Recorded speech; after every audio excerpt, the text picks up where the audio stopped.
we've had a lot of flip-flopping on this issue. 3 weeks ago, the Prime Minister promised a review. That review then came back and said it would make some changes, but then there was a story in the Telegraph that actually those changes wouldn't cover all of the grooming gang offences. We were then told it wasn't possible to exclude the killers of Andrew Harper from early release. Now the Prime Minister is saying he's confident it can be done. So there's a lot of uncertainty about what the government's real direction of travel is. Now we're going to be moving on to look at the early release drama, which is something which has been consuming not just Andy Burnham, but it's consumed Keir Starmer. And actually, the early release scheme was started under the last Conservative government, which makes the Conservative critique of the early release scheme difficult, to say the least. So on that point, we have got Matthew Barber, who is the Conservative Police and Crime Commissioner for the Thames Valley. Mr. Barber, thank you so much for joining us this evening. Good evening.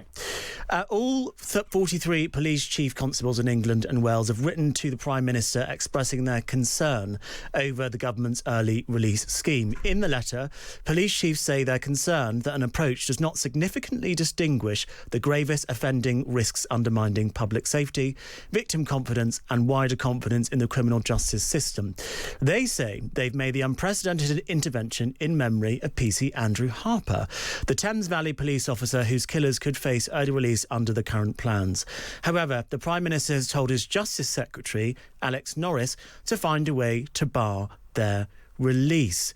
Matthew Barber, you wrote to the Prime Minister on Monday, alongside your Chief Constable, Jason Hogg, and Eileen Connor, the Chair of Thames Valley Police Federation. What is it that you're proposing the Prime Minister does? So I think there are several things. Now, I'm pleased to say we have now had a response to that letter, and we're waiting for a meeting with the Lord Chancellor to be set up. There are some very short-term, relatively easy things that the Prime Minister can do to specifically ensure that the killers of PC Harper, and indeed the killers of any emergency service worker, remain in prison. But there are other ideas that we are very happy to explore with the Lord Chancellor to improve the Sentencing Act. The case of PC Harper is the issue that has brought this to the attention of the public. But the Sentencing Act went through Parliament at the back end of last year, received royal assent in January. There are many problems with it, and many of us have been raising concerns for a period of time. It's not just about this particular case, shocking though that is for the public. There are much wider risks in terms of the criminal justice system where this Sentencing Act goes much further and in a very different way from many of the previous early release schemes that we've seen.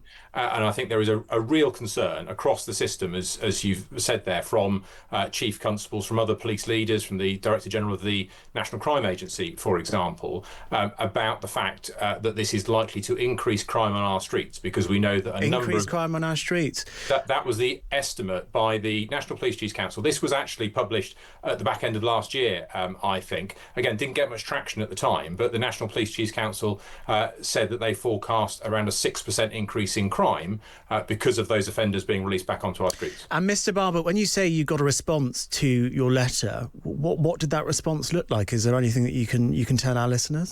I mean, largely, it reiterated the position that the Prime Minister set out yesterday in his statement. Now, I think that's encouraging because we've had a lot of flip-flopping on this issue. 3 weeks ago, the Prime Minister promised a review. That review then came back and said it would make some changes, but then there was a story in the Telegraph that actually those changes wouldn't cover all of the grooming gang offences. We were then told it wasn't possible to exclude the killers of Andrew Harper from early release.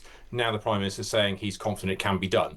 So there's a lot of uncertainty about what the government's real direction of travel is. So I'm very keen to sit down with the Lord Chancellor and discuss this. But I think a lot of people, Andrew Harper's family, wider policing, but in fact the public, I think will only really be satisfied when we see this in black and white when Parliament returns in September, and we get a really clear idea of how the government plans to tackle this. On that point about PC Andrew Harper, do you agree, as some victims have told The Times, that allowing just PC Harper's killers to remain behind bars, whilst others walk free who may have done equally awful things to other families that simply haven't made the news, is it creating a hierarchy of victims? So I think there are two particular issues there. I think that first of all, I think this underlines the problem with the Sentencing Act. So I personally wouldn't be starting from here. There were lots of issues with the Sentencing Act sort of 6 months ago because it's not risk-based. And I think that's a point that's really worth going into. What I think is proposed is not around individual cases, but saying that those who kill emergency workers who are acting in their duty at the time could be a group that the government could separate out from other manslaughter cases. And you're right, if you do that, you will naturally create some other victims who feel they're being hard done by. And I does think it create a hierarchy? Does it create a hierarchy of victims, though? It certainly Matthew doesn't Barber? create anything. It certainly doesn't create anything new because there is legislation on the statute book which differentiates between the emergency circuit acting in performance of their duty and the rest of us.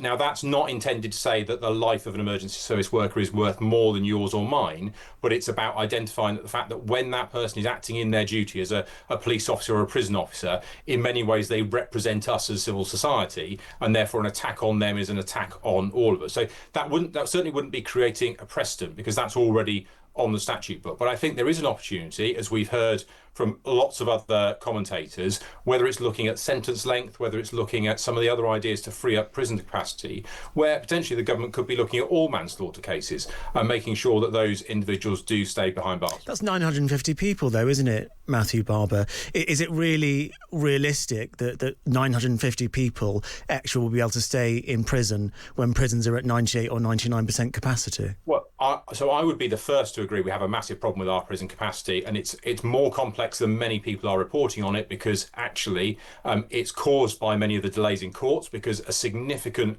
proportion of our prison population are those who are on remand waiting to go to court to have their case heard. And actually, we need to invest more in our court system to speed that process up because that will get people through the prison system much quicker. So undoubtedly, there is an issue. But when Parliament considered this legislation earlier in the year, in January, the government then, at the time, said because of the prison capacity, it was not possible to exclude those who had committed rape or serious sexual offences. Now, the same government, with a different Prime Minister, is telling us that it is possible to exclude those individuals. We've seen the chairman of the Prison Officers Association talk about ways in which actually prison capacity could be freed up. There have been stories about empty cells that could be brought back into commission. All of these things need to be explored. They don't solve the problem overall, but the government have created many of the problems for themselves in the nature of the sentencing. OK.